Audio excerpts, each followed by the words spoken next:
Greetings folks, I have here the Furibee or Furibee VR01 entry-level FPV goggles. Now these are quite inexpensive. They're about the $70 Australian mark, which is around about $50 US I guess.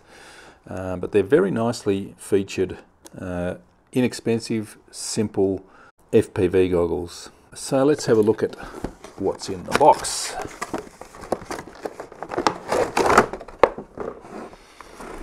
A little pamphlet, a little bag of goodies here, and the goggles themselves, and that's all there is. Okay, let's have a look at them there. Nice, simple, compact little unit. It's a 4.3-inch screen, which is a really good size, I think. My other Ishin goggles are 5-inch screen, and that's almost too big sometimes, and I can't even imagine using the big 7-inch screen models. 4.3 inches, just a nice, comfortable, still quite immersive size for a screen, which I really like. The screen is fairly low resolution. It's 480 by 272, but it's a really nice, bright, colourful screen. And most of the goggles I use are higher resolution. Because it's a smaller screen, the lower resolution doesn't matter so much, and it's a really good-looking screen. Now, it's comes with dual antennas. Circularly polarized, and a patch antenna or a planar antenna. Now they're just diversity antennas, not actually dual receivers, so it'll be interesting to see how good the range is with this setup. The circularly polarized is good for omnidirectional receiver, and the planar is good for sort of receiving out in front of you. In theory you should be able to have further range going straight out ahead. The goggles operate on 2S, 3S or 4S batteries. 2S or 3S is recommended. You don't get a battery supplied. You get a power plug with a JST plug there, nice and long, so you can route the battery back around behind your head if you need to. These goggles also have AV in too, so you can plug in a DVD player or an external receiver or things like that, so that's a nice touch. On the top we have a little speaker there, so I guess it does sound as well. We have an auto scan button there, which is a great feature. With auto scan you just push the button and it will scan through all the 40 channels and find the strongest signal in your vicinity, which is very nice indeed. You can change the source with this button from the whatever you've plugged in to the AV in or to the built-in receiver, and you can change the channel and the band with these two buttons here. You can change it manually if you're not having success with the auto scan. Now, being a budget pair of goggles, there's not a lot of adjustment at all. There's the Fresnel lens or the magnifying lens doesn't move backwards and forwards.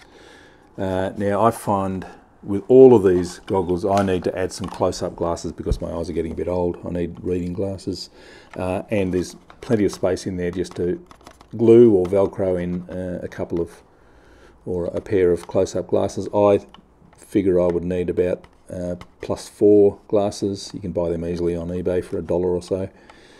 Just I would just double-sided tape them in there and that would fix it for me. You almost can wear glasses with these goggles. They just about fit in there, so that's not a bad feature.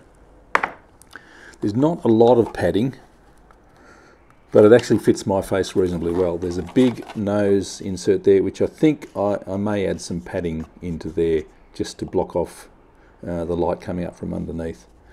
We'll see about that, but yeah, I think they actually fit my face reasonably well. It's a 16:9 aspect ratio screen, so if you're using a camera like the normal FPV cameras, 4.3 FPV cameras, the image will be stretched out to fill the screen. That's fine, you get used to that very, very quickly. But these goggles are perfectly suited to cameras like the Runcam Eagle, which is 16:9 aspect ratio, and that will give you a full screen, undistorted, fantastic image. So I'll demonstrate those cameras in a minute. Alright, so now I'm going to rig up the battery, so I'm plugging the power cable in. I have a little 2S battery here which will work beautifully. I've got and FPV feed coming here from the Foxeer Arrow version 3. I need to hit the auto scan button. If I can find it, there it is. I'll hit the auto scan button. Found the feed, and that is a cool image. So that's the 4:3 image stretched out to 16:9. Nothing wrong with that at all, that looks cool.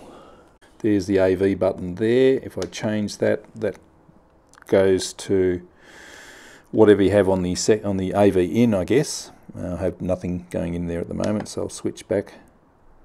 There we go. I can step through the channels and you'll see that will sort of go off channel. There's nothing there, so I'll go back to, actually I'll just step back through, find the correct channel. I'll just push the auto scan. There we go, we've found it. That's cool. Okay, so now what I'm going to do is change to the Runcam Eagle and show you what a 16:9 aspect ratio camera looks like. So I better unplug that one, fire up the Runcam Eagle, should be on the same channel, and there we go. So that should be undistorted, widescreen 16:9, great image. Looks awesome. Here we go, everything's recording, great sloping conditions.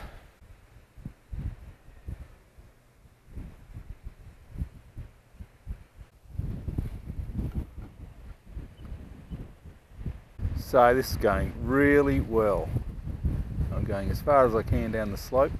No problems with range at this stage. I'm not going all that far away. Good image. Resolution is absolutely fine. Nice image from the Runcam. Oh, there it is. I can't see the plane. What a great sight going down those cliffs. This is such an epic slope soaring site in a northwesterly wind. The goggles don't have an inbuilt DVR, which you wouldn't expect for budget goggles, but I'm recording on the HD with the Runcam 2, and I can tell you I have no breakup at all. I have some diagonal lines, I don't know what that is. I don't have a power filter at all, so that might help.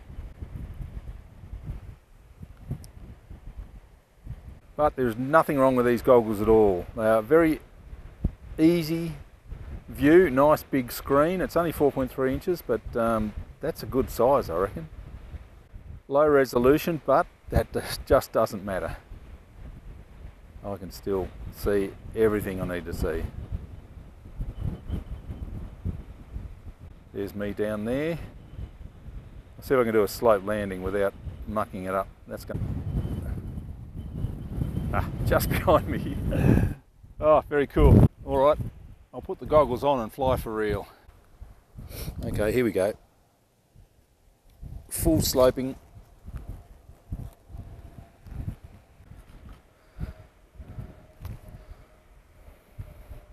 Woo!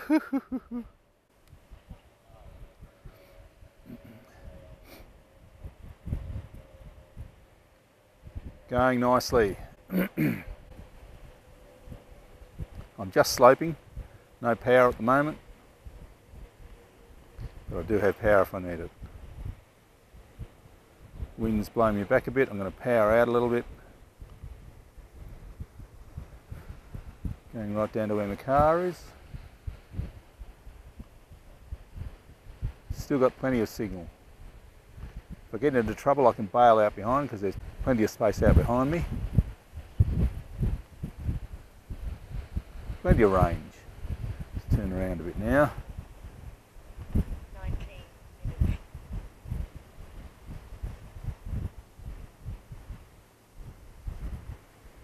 Coming back up the slope towards myself. I wonder if I've got the gyro on. Seems like it is. This is going well. Right up the other end of the slope now. Coming back. Spot myself. Where am I? Yeah, there we are. I'm over my head. Look at the rain out there. No, I can land it here. No, I can't. Land it here. Done. It's down. Out behind me. Well, rain's arriving. I better head back before I get drenched. But these are the Furibee VR01 goggles from GearBest. They're budget priced, but really nicely featured FPV goggles. Actually, I could do with stronger elastic, I think, just to keep it on my head. GearBest purchase link in the description, and thanks for watching.